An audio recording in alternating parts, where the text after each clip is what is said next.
You woke up this morning and turned a handle. Clean, warm water appeared. Then toothpaste, a brush, shampoo, deodorant, clean clothes from a machine. Now take all of that away. No shower, no soap, no toothpaste, no washing machine, no mirror. Just you. Fire, skin, hair, animal hides, dirt, smoke, water when you could find it. So did ancient humans smell bad? By modern standards, probably yes.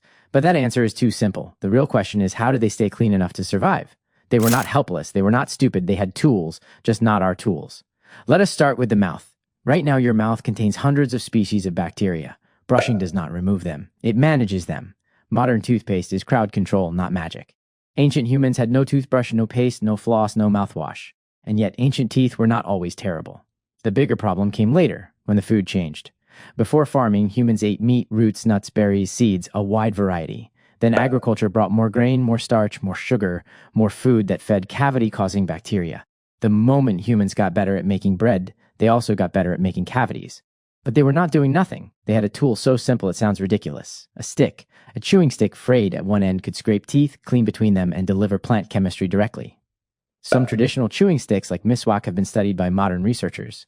They genuinely reduce plaque, so a stick was not automatically primitive. Sometimes it was a toothbrush without a marketing department. The mouth was not ignored. It was managed with what was available. Now the part everyone actually came for. Body odor. Here is the uncomfortable truth. Sweat itself is not the main smell. Fresh sweat is mostly water and salt. The smell comes when bacteria on your skin break down sweat compounds and produce odor as a byproduct. Ancient body odor came from skin, bacteria, heat, clothing, food, smoke, and days of movement. They probably smelled stronger than a modern person. But stronger does not automatically mean dirty. Your ancestors did not need a product commercial to understand that rot smelled wrong. Bad water smelled wrong. Waste smelled wrong. A wound that smelled bad was a warning. A bad smell was not just embarrassing. It was information. In a world without labels, the nose was technology. Can I eat this? Can I drink that? Is this water safe? Is this wound getting worse? Smell answered these questions. And one of the strongest ancient human smells may not have been sweat. It may have been smoke. Fire was not a weekend hobby. Fire was heat, light, cooking, protection, and social life. If you lived near fire every day, smoke got into your hair, skin, clothing, bedding, food, and everything you owned. To us, that smells strong. To them, smoke meant safety, warmth, cooked food, and home. But clothing made the smell story more complicated. Once humans wore clothes regularly, smell had a new place to live. After days of walking, sweating, sleeping near smoke, and carrying things, that cloak developed a personality. Not a good one, but a personality. We know clothing became important not just from hides and tools. We know it from a strange witness. Lice. Body lice live in clothing seams. Head lice live in hair. They are different species with different habitats. If body lice evolved to live in clothes, humans had to be wearing clothes consistently enough for lice to build a life there. Genetic studies suggest body lice split from head lice tens of thousands of years ago, possibly earlier. The first wardrobe did not just solve cold. Now let us move from clothing to the ground. Ancient humans were not just sleeping in random dirt. At Sibudu Cave in South Africa, plant bedding from 77,000 years ago has been found. The bedding included sedges and aromatic plants, deliberately chosen, not random. At Border Cave, even older bedding included grass and ash matters. Fine ash makes it harder for crawling insects to move through it. Some plant materials also repel insects naturally. This was not a mattress store, but it was definitely a plan. People were choosing sleeping materials, managing pests, and using fire byproducts to make sleeping safer. Ancient hygiene was not about smelling nice. It was about reducing risk. Less insects, less rot near the body, less contact with things that could make you sick. Modern hygiene asks, do I smell fresh? Ancient hygiene asked, will this make me sick? Will this attract insects? Can we sleep here safely? That is a different kind of clean, and in many ways, a more fundamental one. Now let us talk about hair. No shampoo, no conditioner. But hair was not simply left completely alone. Hair can be combed with the right tools, tied back, cut with a sharp stone, and rinsed in moving water. We have ancient combs over 3,000 years old. One from Lakish has an inscription asking for lice removal from hair and beard, which is amazing. One of humanity's early written messages was, please get these bugs out of my hair. History is occasionally very majestic. Grooming was not just about looking presentable. In primates, it is one of the primary tools of social bonding. Checking each other's hair, skin, and wounds may have been both health management and the ancient version of a long conversation. Today, hygiene is mostly private. For most of human history, keeping bodies functional was a group activity. Now, water. Ancient humans were not afraid of water. They needed it, followed it, and washed in it. But there was no single bathing routine. A river valley was different from a desert, a cold steppe from a tropical forest. No bathroom does not mean no washing. It means washing depended on place, climate, season, and common sense. Soap is ancient. But humans are much older than soap. Evidence for soap-like materials goes back to ancient Mesopotamia. Animal fat combined with plant ash to create a cleansing compound. But humans had been surviving for hundreds of thousands of years before soap existed.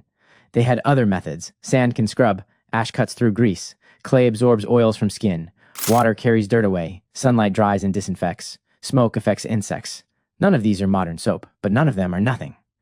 That is the key idea. Ancient humans were not using our products. They were using the world around them. Now the part nobody wants to discuss but everyone wonders about, toilet habits. Ancient humans handled this the same way every other animal on Earth handles it. They went outside. But waste near food and sleeping areas is genuinely dangerous. You do not need germ theory, you just need a nose. At El Salt in Spain, researchers studied Neanderthal traces from 50,000 years ago. Different areas of the site were used for different purposes. Small mobile groups had one huge advantage crowded cities did not. Space. If a camp became unpleasant, people could simply move. A medieval city could not stand up and walk away. Ancient hunter-gatherers were not cleaner because they were smarter. They had a different problem. Sometimes the best hygiene tool was distance. Distance from waste. Distance from rot. Distance from bad water. Distance from a place that had become unsafe. When thousands of people live close together with animals, waste, and narrow streets, the hygiene problem grows enormous. Hunter-gatherers avoided some of those disasters not because they were geniuses, but because density changes the rules, and humans probably did smell stronger than modern people. Smokier, earthier, more animal, more human, more like fire, sweat, weather, skin, food, and the places they lived. But that smell did not mean failure. It meant work. Travel, fire, food, family, shelter, survival.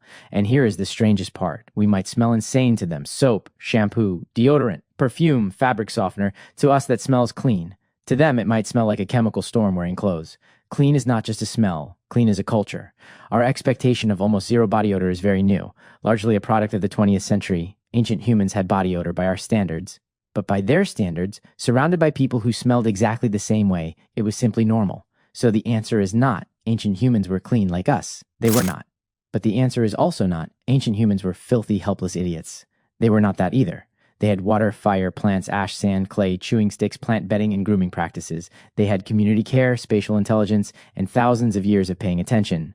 They noticed which stick made the mouth feel cleaner, which plant kept insects away, which water smelled wrong, which wound was getting worse, which place should be moved away from.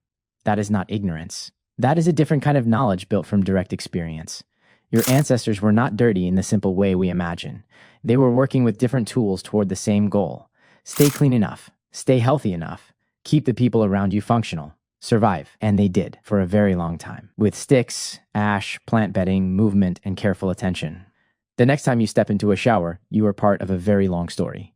A story that starts with a person fraying the end of a stick to clean their teeth by firelight. With someone picking aromatic plants for their sleeping area to keep insects away. With someone rinsing their face in a cold stream after a long day. With someone moving camp because the old one had become too unpleasant to live in. Your bathroom is fancier. Your products are more effective. Your understanding of why things work is vastly deeper. But the impulse behind reaching for the toothbrush this morning is not a modern invention. The desire to manage your mouth, to clean your skin, to sleep somewhere that will not make you sick. Those desires are as old as fire. Ancient humans were not dirty the way we imagine when we picture people without our products. They were human, paying attention, doing what worked with what they had, and what they had used well kept them alive and functional for hundreds of thousands of years before soap existed. The stick got fancier, the sink got plumbing, the products multiplied, but the person reaching for them is the same one, doing what humans have always done, paying attention to the body, trying to keep it working, getting on with the day. Subscribe to Ancivex, a new ancient history video every 2 days. The past you never knew.